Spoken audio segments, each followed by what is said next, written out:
Most slow life fantasy stories have the exact same problem. The protagonist says they want a quiet life, a peaceful routine, a break from all the chaos, and then the story just refuses to let them have it. They get dragged into conflicts, they get involved in bigger plots, they gain power they never asked for, and the entire time they keep complaining about it. They don't want to be involved, but they never actually do anything to avoid it either. So you end up stuck in this weird loop where the character says one thing, but the story keeps forcing them to do the opposite. And after a while, it just starts to feel fake. Not because the premise is bad, but because the story and the characters are clearly not on the same page. And this is something I've noticed happen a lot in this genre. Writers want to tell a slow life story, but at the same time they don't really know how to make that interesting on its own.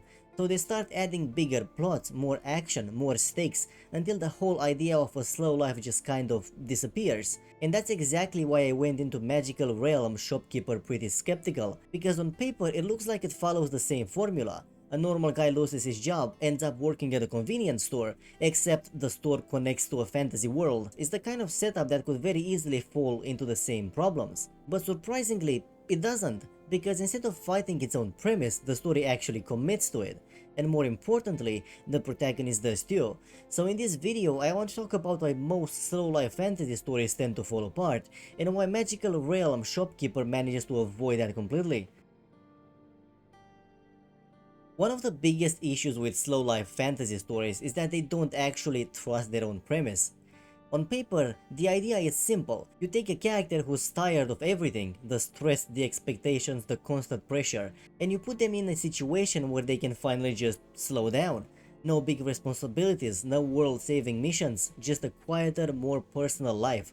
And that's a great concept, it's relaxing. It's different from the usual high-stakes fantasy, and when it's done right, it can be incredibly engaging, but most of the time, it's not done right. Because instead of committing to that idea, a lot of these stories end up contradicting it almost immediately. The protagonist says they want a peaceful life, but the story keeps dragging them into bigger and bigger conflicts anyway. They get involved in political plots, they stumble into powerful abilities, they attract attention they supposedly don't want, and none of that is inherently a problem. The problem is how the protagonist reacts to it, because instead of adapting or making a clear choice, they just complain about it. They don't want to get involved, but they keep putting themselves in a situation where they have to. They say they want a slow life, but they never actually commit to it in a meaningful way, so you end up in this constant loop where the story pushes forward and the protagonist pushes back, but never strongly enough to actually change anything. And over time, that creates a kind of disconnect. Not just between the characters and the world, but between what the story says it is and what it actually becomes. Because at that point, it's not really a slow life story anymore. It's just a regular fantasy story with a protagonist who keeps insisting it shouldn't be. And that's where a lot of these series start to feel frustrating. Not because the ideas are bad, but because the execution feels inconsistent. The character says one thing, the story does another, and instead of reinforcing each other, they end up working against each other the entire time. The reason this happens so often isn't just because of bad writing. It's because slow life is actually a much harder type of story to write than it looks. Most fantasy stories rely on a very clear structure. You have a goal, you have conflict, and the story moves forward by constantly escalating those stakes. Something happens, the situation gets worse, the character is forced to react. That's what keeps the story engaging. But slow life stories don't naturally follow that structure. They're not built around urgency, they're not built around high stakes, and they're definitely not built around constant escalation. They're built around routine, small interactions, gradual change, and that creates a problem. Because if you don't handle that carefully, it can start to feel like nothing is happening. So what a lot of writers end up doing is trying to compensate for that. They take a story that is supposed to be calm and grounded, and they start injecting more traditional plot elements into it. More danger, more action, more stakes, and on its own, that's not a bad thing. The problem is that the character usually isn't written to support that shift. You still have a protagonist whose entire identity is built around avoiding conflict, not being placed in a story that constantly creates it, and instead of evolving to match that situation, they stay exactly the same. So every time something happens, the reaction is predictable. They resist it, they complain about it, they reluctantly go along with it anyway, and because that pattern repeats over and over again, the story starts to feel stuck. There's no real progression in the character, there's no real alignment between what the story wants to do and how the protagonist behaves, and that's what creates that sense of frustration. It's not just that the pacing feels off, it's that the story and the character are pulling in completely different directions. The writer wants to tell a bigger, more dynamic story, but the protagonist is still written for a smaller, quieter one. And instead of choosing one direction and committing to it, the story just tries to do both at the same time, which is why so many of these stories end up feeling inconsistent.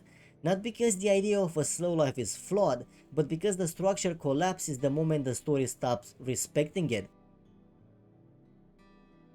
And this is exactly where Magical Realm Shopkeeper does something different. Because instead of creating that conflict between the story and the protagonist, it aligns them from the very beginning. The main character doesn't enter this world with some rigid idea of what their life has to be.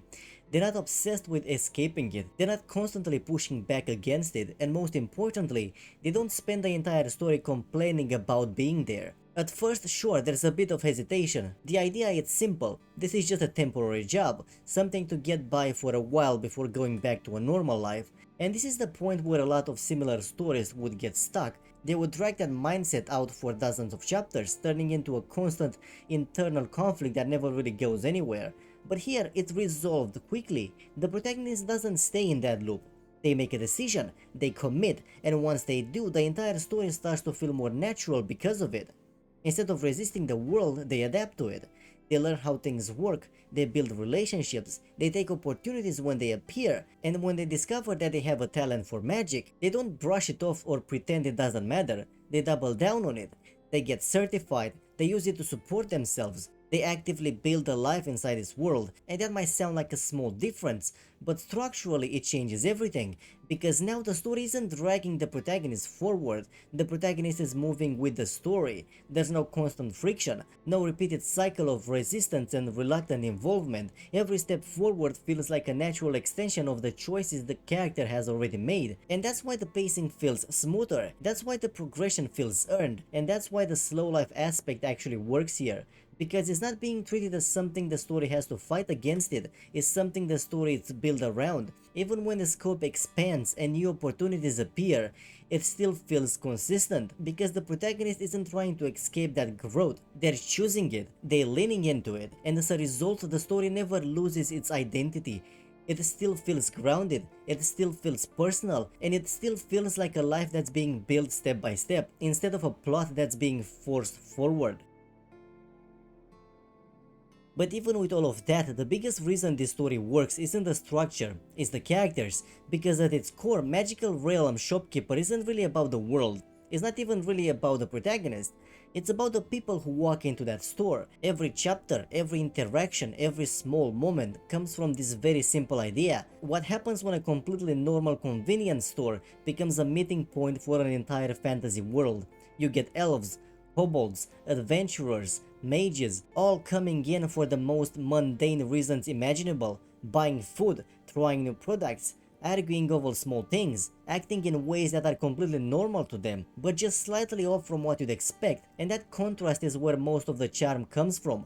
Because the story doesn't treat these characters like part of the same grand plot, it treats them like customers, regulars, people you start to recognize over time, and that creates a very different kind of engagement. Instead of waiting for the next big twist, you start looking forward to the next interaction, the next conversation, the next small moment between characters, and over time those small moments start to build into something bigger. Relationships form, familiar faces keep coming back, and without really forcing it, the story creates a sense of continuity. You start to understand how these characters think, what they care about, how they see the world, and more importantly, how they see the protagonist, which is why that moment later in the story works as well as it does. When things shift slightly, when the situation becomes more dangerous, and suddenly all of these characters show up to help him, it doesn't feel random, it feels earned, because those relationships weren't built through some dramatic high-stakes plot, they were built through something much simpler: routine, familiarity, trust, the kind of connection that forms not because something extreme happened, but because people keep showing up, again and again, and honestly, there's something really satisfying about that, seeing a relationship grow out of something as mundane as a store clerk and their customers. and then realizing how far that connection has actually gone. It's funny, it's a little unexpected, but it also reinforces what the story does best. It takes something very small and slowly turns it into something meaningful. Now, this doesn't mean the story is perfect, because at some point, it does start to step slightly outside that cozy structure. There's an arc where things become more action focused.